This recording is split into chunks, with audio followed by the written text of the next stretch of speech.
Good morning. Pleasure to be in New York City this morning. Pleasure to see all your smiling faces, as usual. Okay, not all smiling. Let me introduce the people who are here today. Besides just introducing them, let me just say to them, on behalf of myself and the people of the state, I want to thank the people who are at this table, and many people who are on the team who are not at this table, who have just done extraordinary service for the people over these past 108 days. This was a degree of difficulty and a challenge for government dealing with this coronavirus, challenge for society, unlike anything we have seen in my lifetime. And my lifetime is pretty long. I can tell the people of the state this: they could not have had a more talented, smarter, more professional team working for them than the team that was in state government.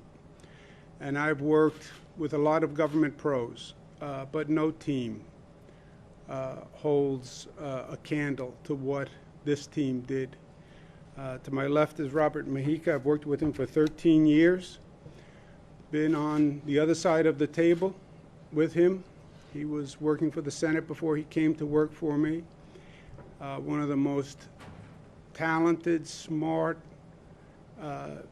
people I've ever worked with in my life. And we're thankful that he was there. Melissa DeRosa did every one of these briefings with me.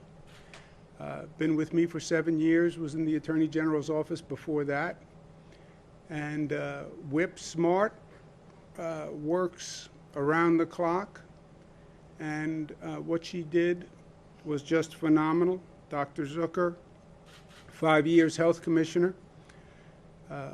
He's dealt with the most significant public health crisis of a generation. Nobody's gone through this before. And he's done exquisitely well. Gareth Rhodes is here, young fella, but he's been with me for about 11 years. And his energy and his talent and his creativity got us through every day. So they had to handle the coronavirus pandemic.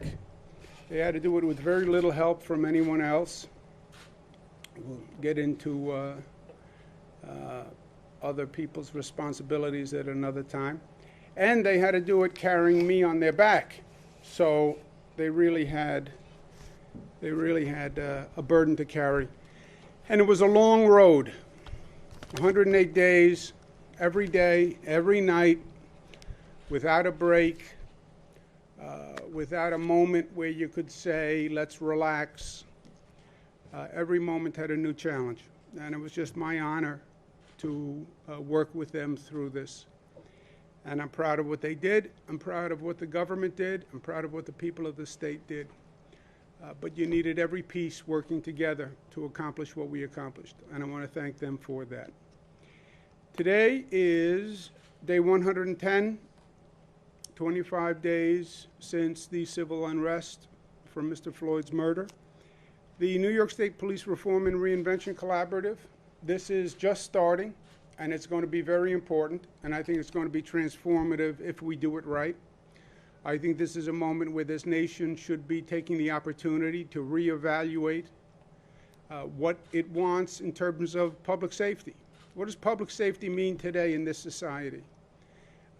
We haven't reevaluated what it means. We've been talking about the expansion of the criminal justice industrial complex. We've been talking about how many people we put in prison, that we put more people in prison in this nation than any industrialized nation on the globe. We've been talking for decades that it costs more to keep a person in prison than it would to educate a child at Harvard University. But nothing has changed. We saw Mr. Floyd's murder, but we've been seeing Mr. Floyd's murder for 40, 50 years. Finally, people said enough is enough.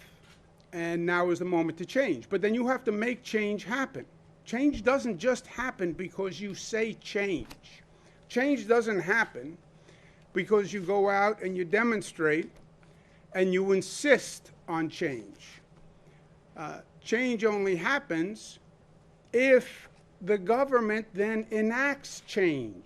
Reverend Sharpton was here when he was saying demonstrate, legislate, reconciliation. Demonstration, legislation, reconciliation. The demonstration is the expression of outrage to make the government change, and the government changes through legislation.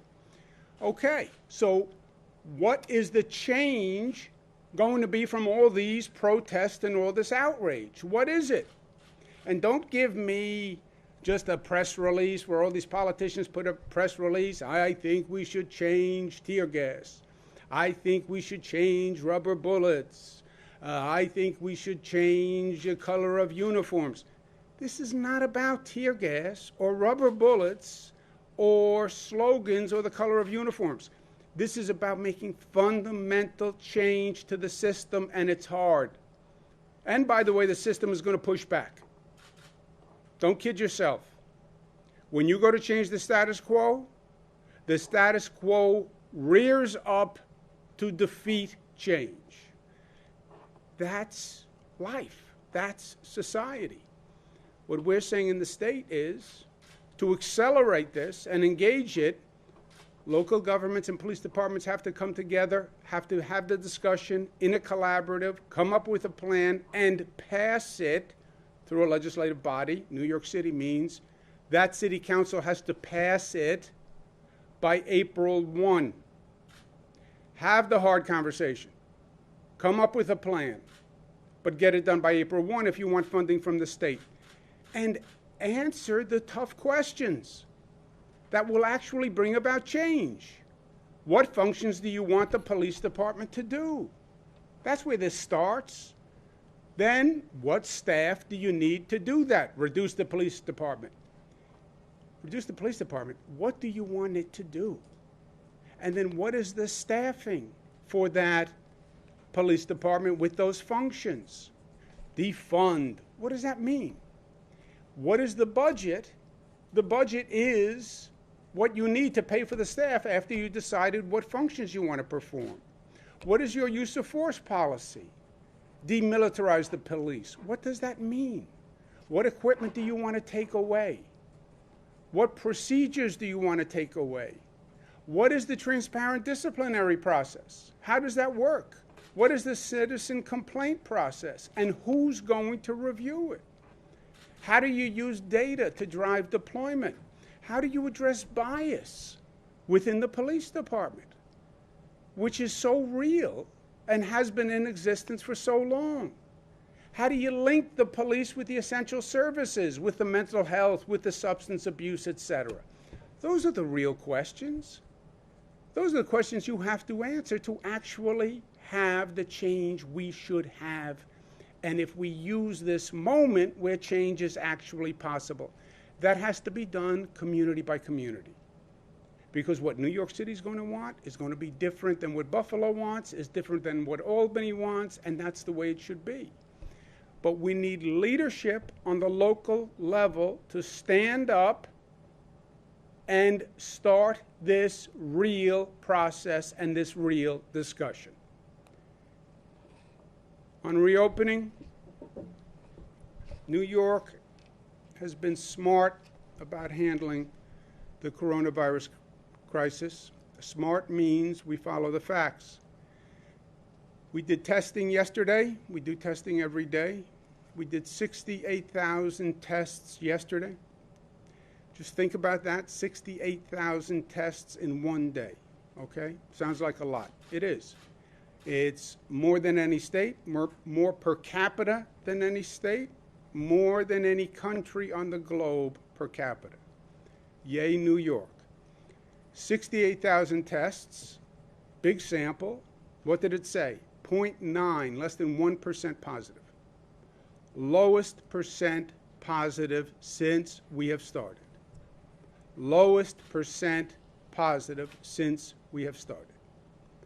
Highest number of tests, lowest percent positive. Highest number of tests because we've been ramping up testing. So that is just great news. And that's why I am in such a happy-go-lucky mood. That's why I am a cool dude in a loose mood. You look at all the numbers in the chart, all the numbers in the chart are good. New York City, we reopened. Yesterday we were at 1%. When we started on Saturday, 1.4. So 1.4, 1.3, 1.2, 1.2, 1. Great. Great, great, great. Only caution sign across the state, Central New York, 0.6, 1.3, 1.4, 1.1. How did you go from 0.6 to 1.3 to 1.4? Something happened. Maybe. That's right.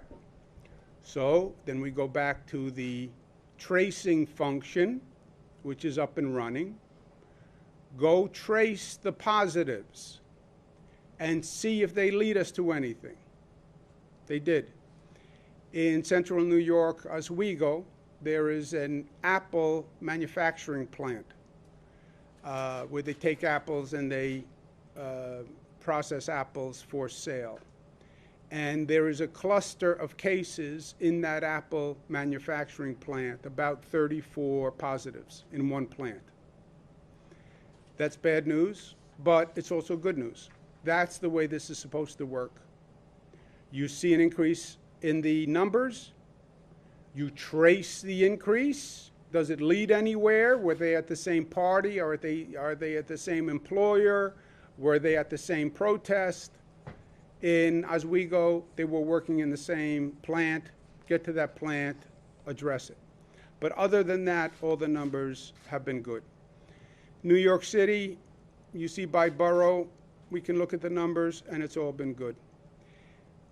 Lowest number of hospitalizations since we started. Amen. Number of deaths ticked up a little bit, but the overall curve is the lowest we have seen. So it is all good news all across the board. Our New York City reopening, the way we do this, the way we've done it in every region across the state, is we compile all the data.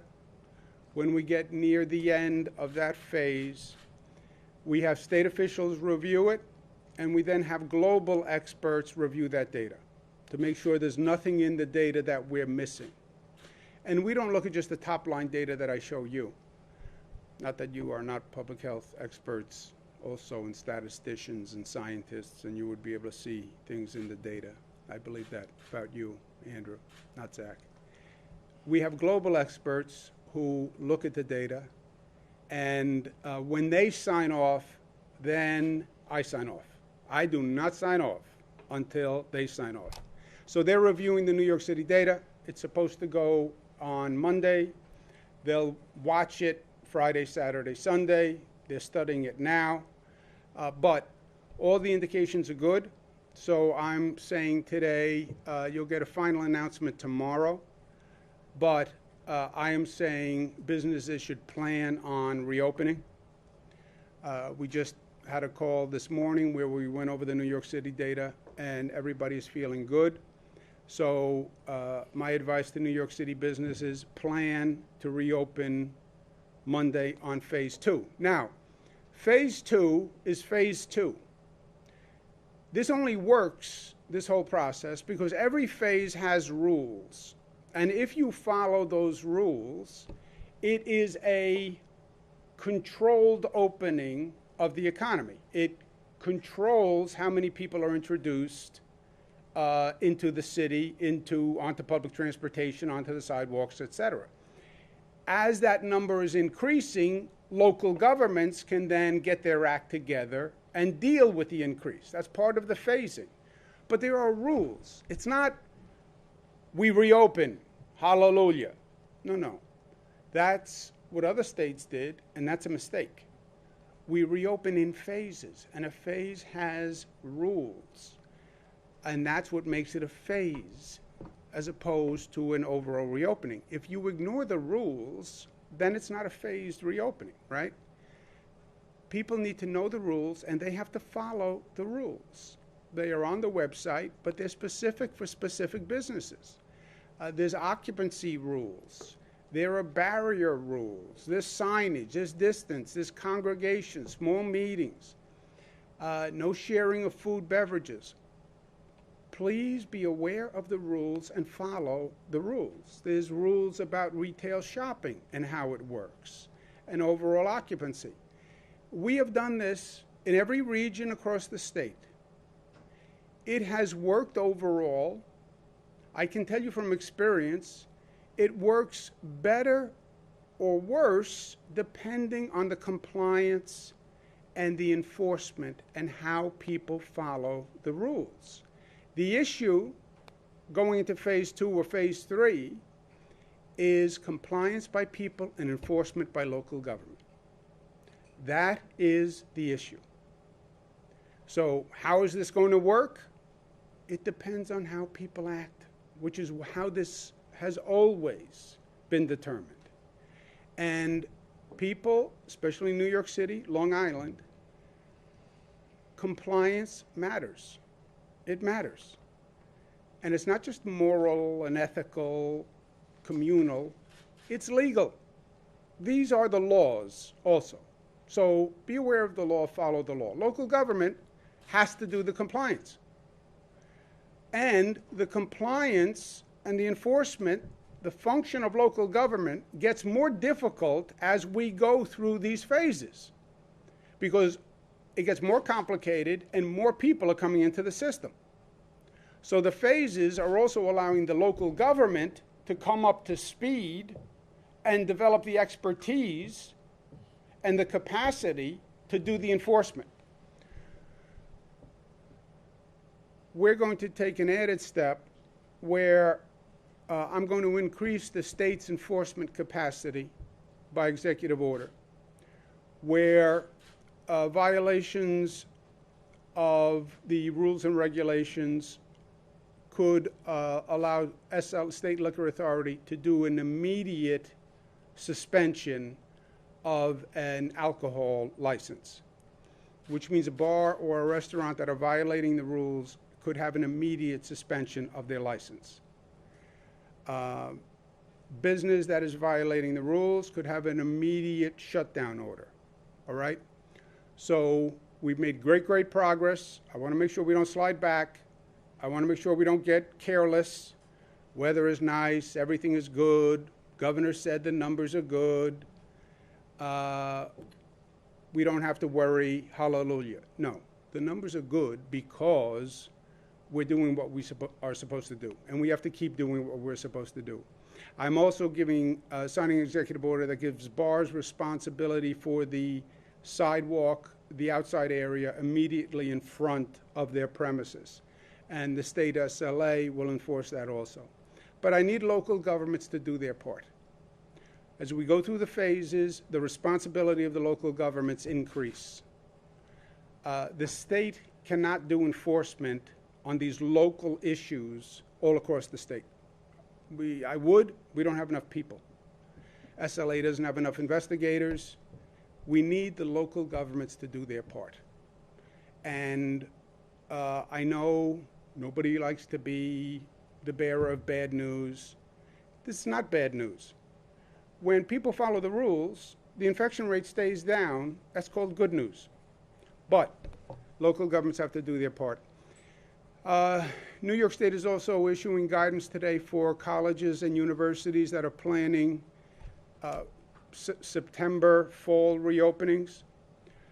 And we are asking them to develop plans. We still need more data between now and September to make a definitive determination, but we want to make sure we're starting to prepare. We're starting to prepare plans for K-12. We're doing the same with college guidance. And colleges can go and get examples of considerations, but we need reopening plans, monitoring plans, containment plans, and shutdown plans. Last point, but a big point. This is a pivotal moment in this country. You look at what's going on across the nation, and people should be concerned. You're seeing the virus go up across this country. Concerns me that you see other states going up. Concerns me as an American. Also concerns me on a parochial level because those people in those states may get on a plane, may land at JFK, and this could start all over again. That's how we got here the first time. How did the number of cases get so bad so quickly? People came from Europe to JFK. And nobody told us that the virus was in Europe. That's the fact for the history books. Everybody said the virus was in China. Look at China, look at China, look at China. Yeah, baloney. It wasn't in China. It left China, went to Europe, it came here from Europe, and 3 million Europeans landed at JFK January, February, March. March, the nation did the European travel ban. By then, 3 million Europeans had come. And that's how the virus came. We now have the virus under control. Yeah, but Florida doesn't, and Texas doesn't, and these other states don't. And what happens if they get on a plane and they come to JFK? So we get the infection rate down, and then because other states are high, we could have a problem. This country has to wake up and smell the coffee, right? And let's realize the facts that are going on as we sit here this morning. Because my father's great speech, Tale of Two Cities, you now have a tale of two countries going on. You have two very different situations happening in states across this country. Some states, the numbers are going down. Some states, the numbers are going up. Why? Same country, same virus. Why? The federal government's attitude is an undeniable mistake when it has come to dealing with COVID. Their guidance, their doctrine is an undeniable mistake. It is a political theory, a public relations theory, versus a science-based, fact-based theory.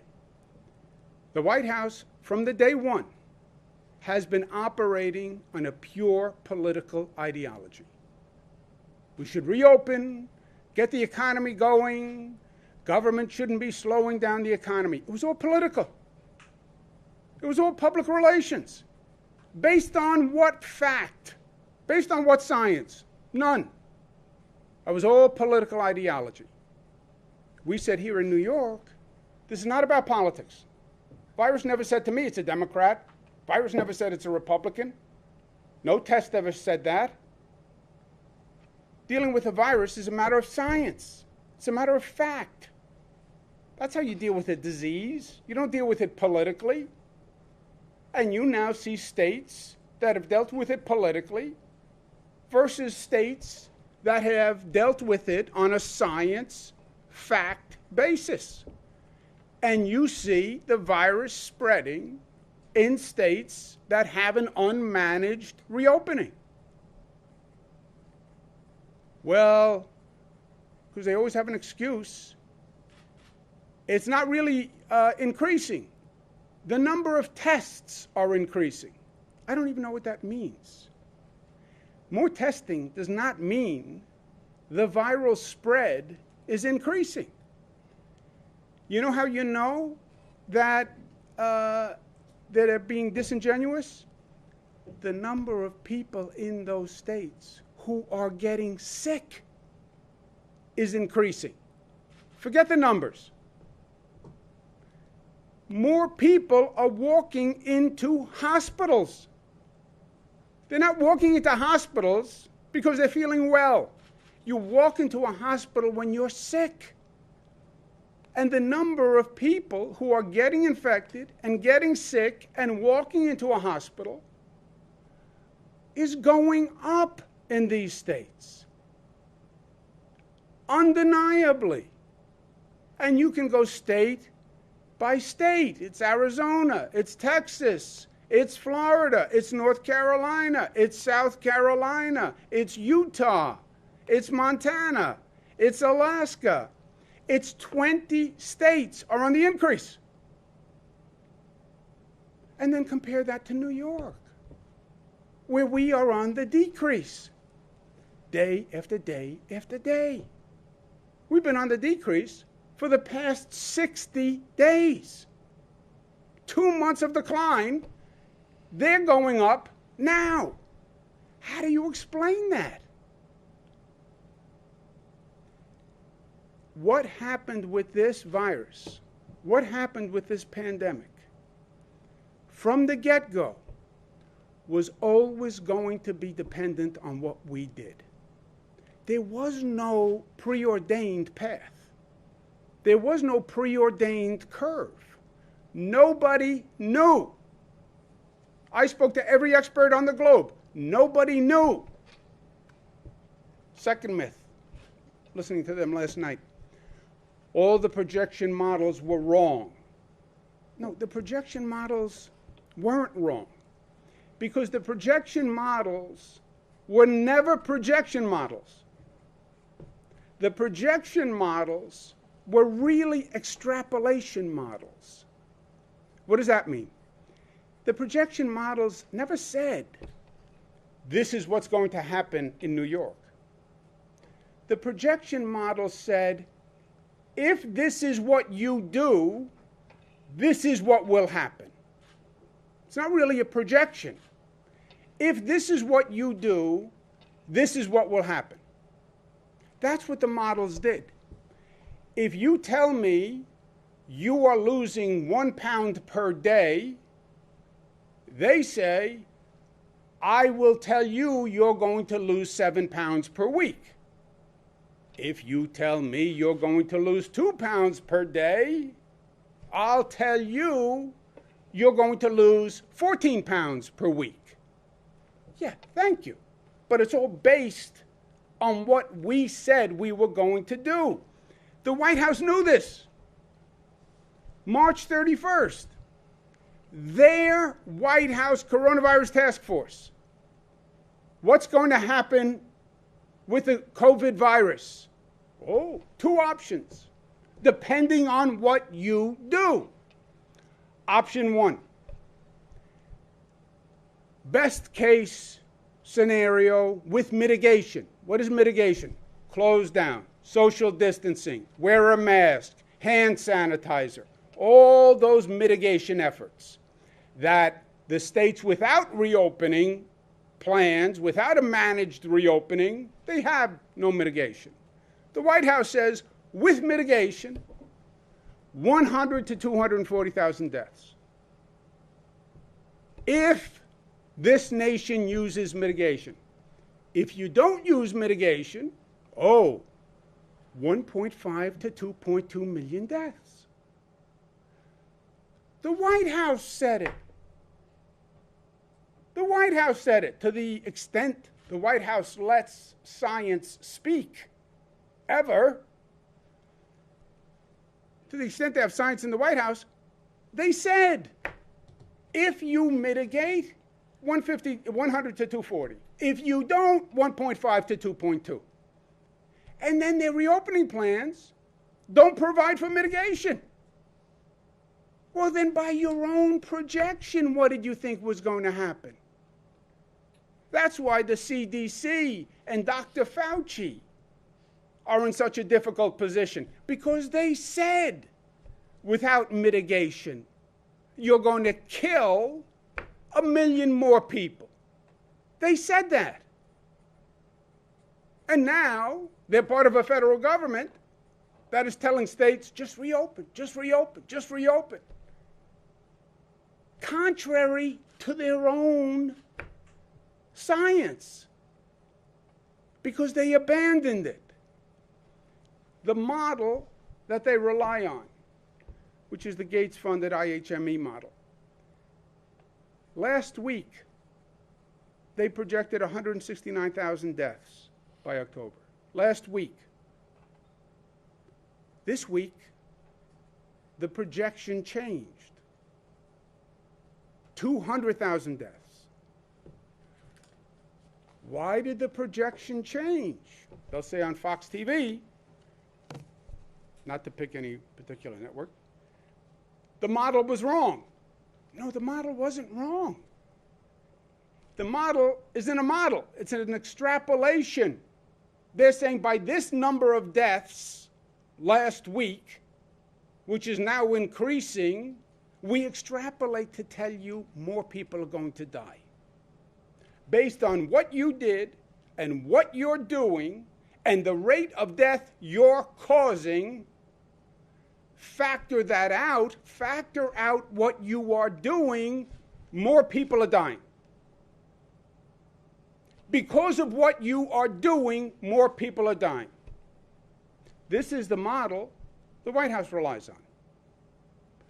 That model says, because of what you are doing, the number of people who are going to die by October increased 18%.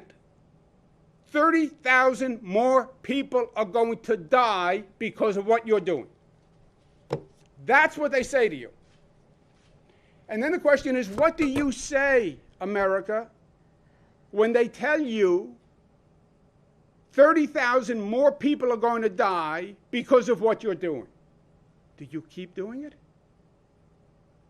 Do you keep doing it?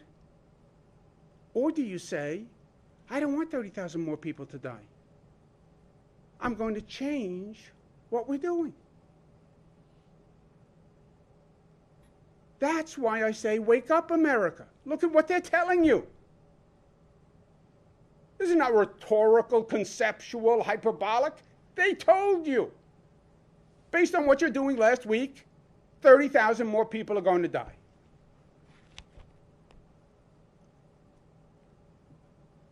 This is New York. I want someone to put this up at my eulogy. PowerPoint eulogy. Make a note. You're going to be there. Be the first time Rob smiles, I think. These were the projections in New York. Gates funded IHME said 73,000 people would be hospitalized. Columbia said 136,000 people, just in New York City.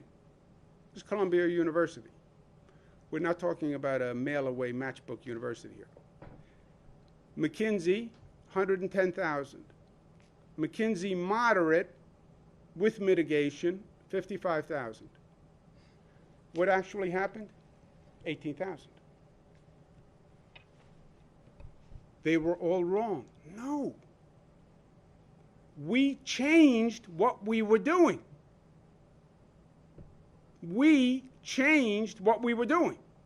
What they were saying is, if you keep doing what you're doing, and that transmission rate continues, you're going to have, you factor it out, you extrapolate out, 73, 136, 110, that's what's going to happen. We said in New York, that's what's going to happen? Then we're going to change what we're doing. We're going to change. We don't want that to happen. We don't want those people to die.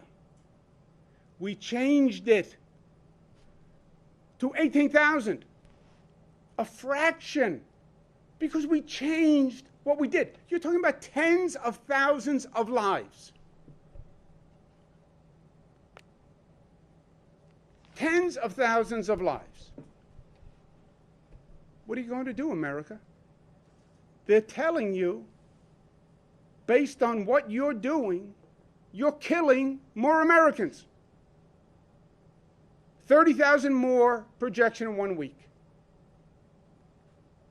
This is what we did. We changed. We changed what we were doing, and we saved tens of thousands of lives. And that's what America should do. There are two different visions that we're talking about. One is based on science and fact. One is based on political ideology and public relations and politics. And the results are in New York. It's working. We're saving lives. The virus is down. The rest of the nation, it's going up. At the end of the day, New York tough works. Last point. I've had the pleasure for the past 108 days to not only speak to the people of New York and all across the country, all across the world. I get emails from countries, people in countries all across the world. But I've also been able to talk to the New York press all across the state. They've been there every day. They showed up when it was hard. Their coverage of this situation will be a course in journalism class one day, I believe. It was the most complicated, most stressful, most consequential government issue. They had to do it during a very difficult time. You had to show up when people were afraid to leave their homes. You had to stay with it 7 days a week because I refused to take a day off. It meant all of you had to work. The questions, the dialogue was as informative to people as my briefing. I actually think the back and forth with the press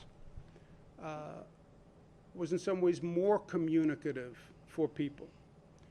They all commented on the emails and texts. They'd say, boy, that New York press corps, they're really nasty, they're tough. Yeah, but you were asking the really probative, pointed, direct questions that got information that people needed.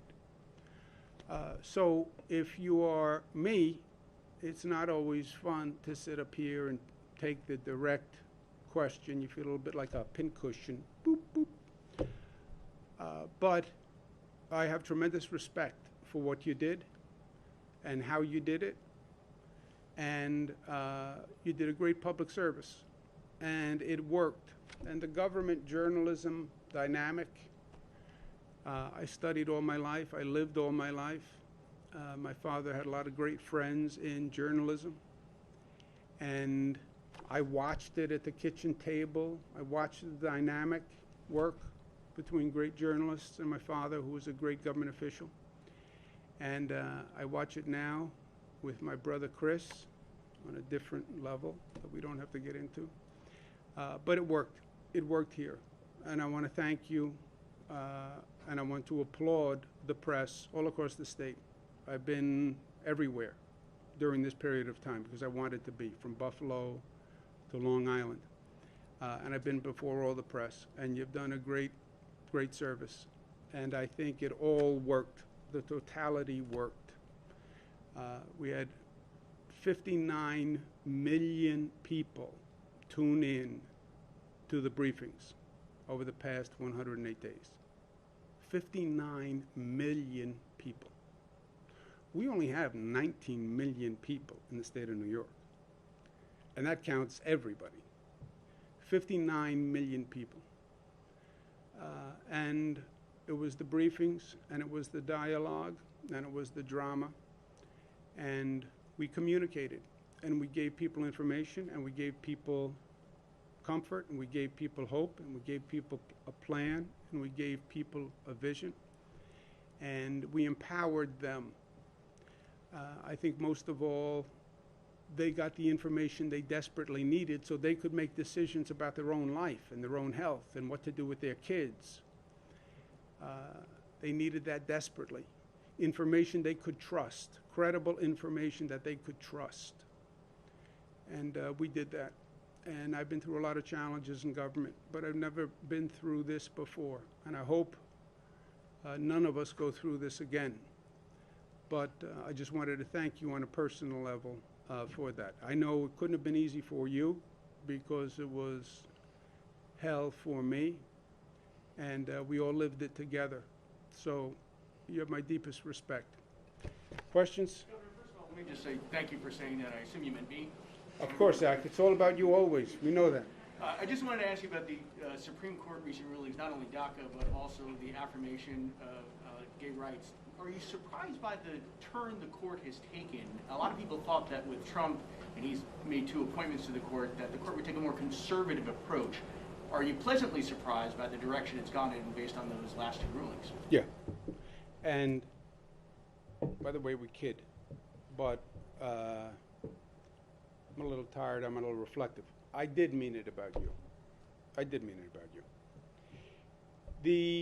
Am I surprised? Yes, I'm surprised. I'm sure the president is surprised. There's no doubt that he appointed a very conservative court. He did that by design. I think it's telling that his actions were even too extreme for his extreme conservative judges. That's saying something. That his policies are more extreme than the conservative judges he appointed. I hope he takes that to heart. Sir? Two questions, one for you and one for Dr. Zucker, if we could. You mentioned the uptick of cases in Florida, and you mentioned that there are flights landing from Florida, which are increasing in terms of how crowded they are. How close are you to imposing something like a 14-day quarantine for folks arriving from Florida, some kind of measure at the airport, because otherwise aren't you just inviting an increase in infections? Yeah. I have experts who have advised me to do that. I'm considering it now. In some ways, you want to talk about a full 180. For those people who don't remember back to day one, Florida and other states imposed a quarantine on New Yorkers. If you went to Florida, you had to quarantine for 2 weeks because they were afraid that New Yorkers were bringing the virus to their state. Fast forward 100 days, now we're afraid they're bringing the virus to our state. I mean, this was a tale of two cities, two countries. How do you explain this? Who would believe this? Who would believe this 180 turnaround? But I haven't made a decision yet, but I have had experts advise me of that. It is a real concern. You're right. It could happen, and it's something I'm considering. My question for Dr. Zucker has to do with the antibody testing. The initial assessment of these tests were they were not reliable, there were too many false negatives, there were too many different kinds. Now that we've had antibody testing for a couple of months, do you have a fuller picture of how reliable these are? And do you think there's some kind of herd immunity going on which might help explain the low percentage of positive cases? So on two parts. One, on the issue of the antibodies, we don't have an answer yet. There are multiple different tests.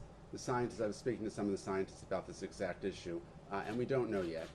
A little bit more time before we can have an answer about how long, one part, how long does someone have antibodies, how long will they last, what kind of immunity it provides, and that's still a question that's open. Regarding herd immunity, the issue here is that you need about 60 to 70% of the population to have herd immunity for this COVID-19. We're not there yet. Yesterday I was actually talking to some scientists about this exact question about why is it that the numbers are down. New York's done a phenomenal job. Is this something that will happen elsewhere in the country? Their numbers are going up. What will happen with time?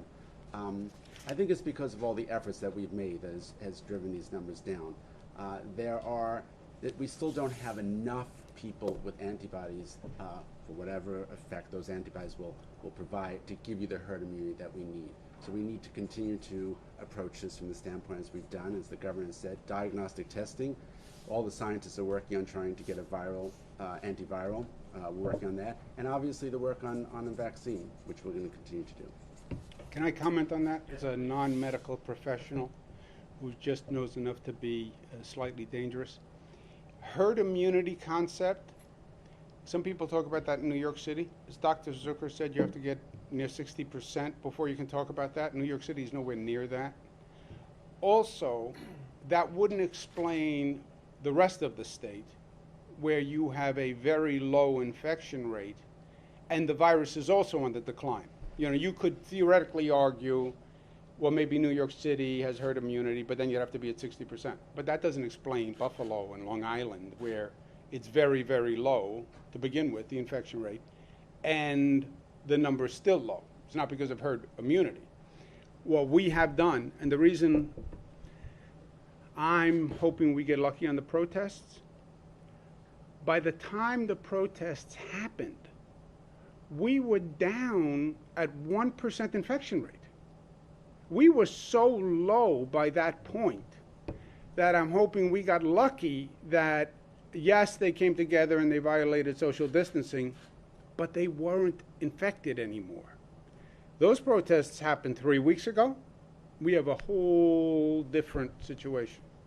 Following up on that, in terms of setting expectations for New Yorkers, without a vaccine and as the city and the state continues to reopen, people go back to workplaces, businesses reopen, mass transit reaches the levels as before, isn't it almost inevitable that there'll be some spike in cases, however manageable?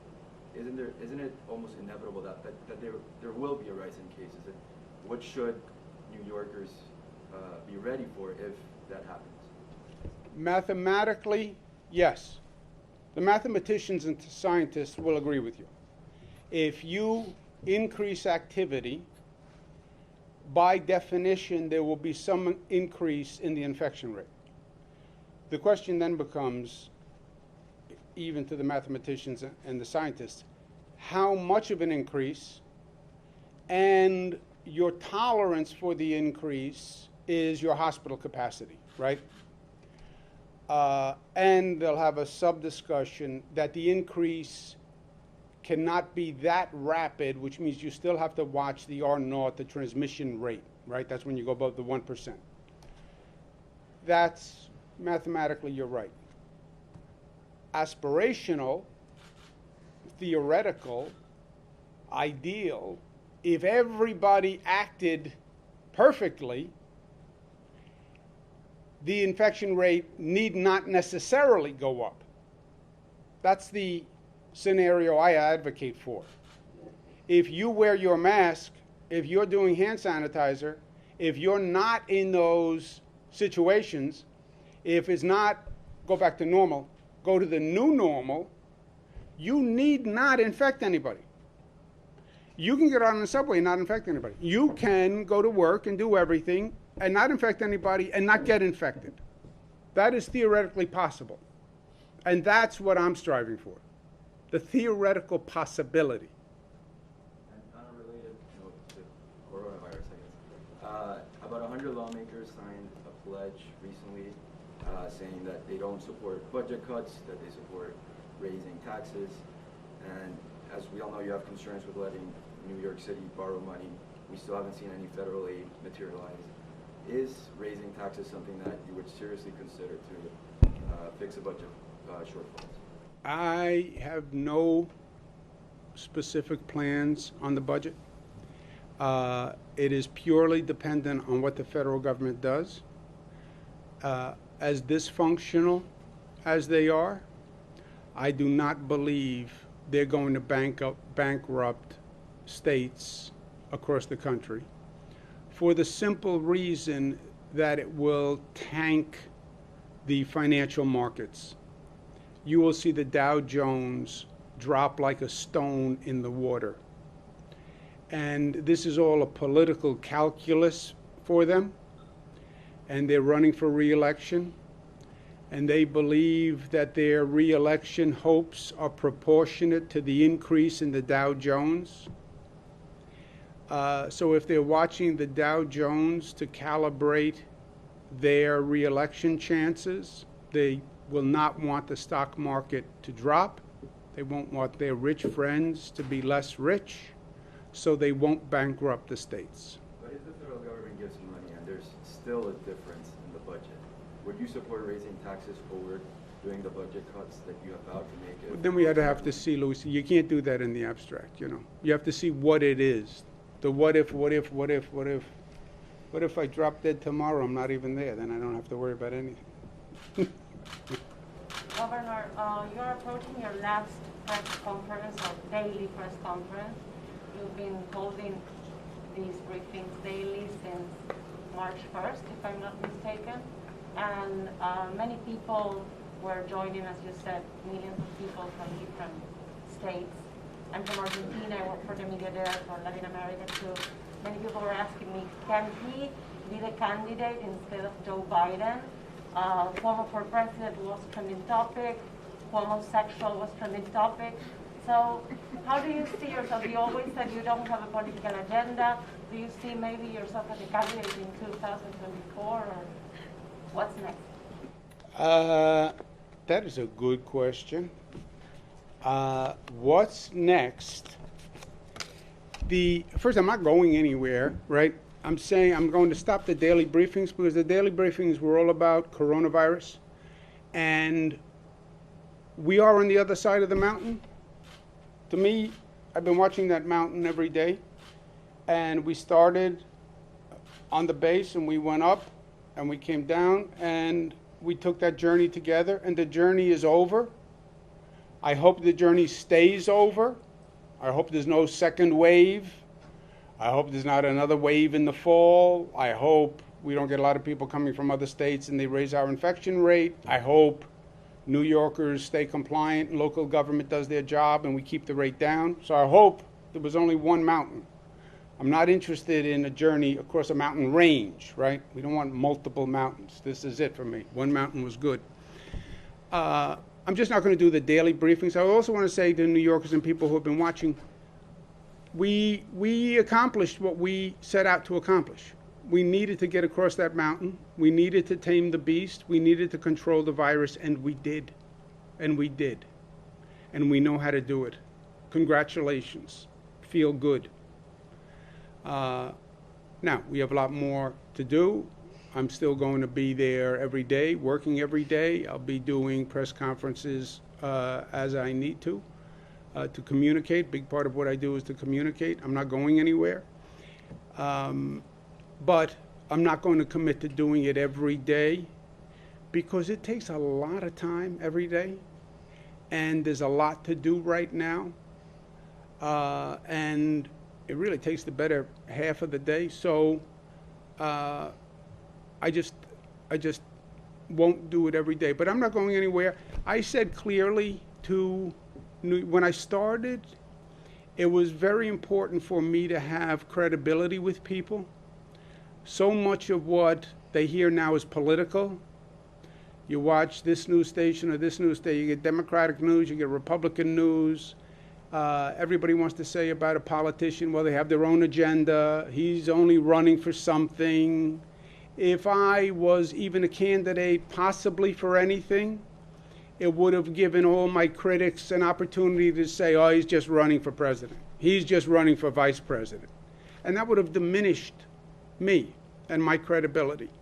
And what I was trying to say to people, I know you need information, and I know you want to be able to trust the information. And I know you don't really trust politicians because you think they always have their own agenda. I have no other agenda. I'm not running for anything, period.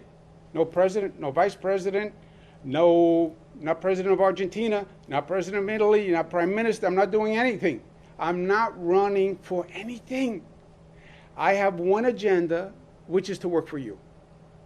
And let's set that right from the beginning, because I want you to believe me, and I want you to believe what I'm saying is true, because if you don't believe it or if you're skeptical, then it's not going to work for you. And if it doesn't work for you, you're not going to rely on it, and it's not going to make you feel empowered. So I made clear from day one, with all the hard questions from these tough reporters, you promise ever, never, ever cross your heart, hope to die, everything, just to take the politics off the table. And look, from my point of view, I am so blessed to be governor of New York, and I am so happy with what we're doing and what we're accomplishing and what we still can do. We're going to be the leading state in the nation on police reform. You watch. We were the leading state in the nation on marriage equality, minimum wage, free college. We're going to be the leading state in the nation on police reform. So we have a lot to do. And I'm proud and I'm happy. I'm going to stay governor of New York as long as the people of the state will have me. When they kick me out, then I'm going to go to Argentina and see what's available. All right, guys. Thank you very much. Thank you for being here.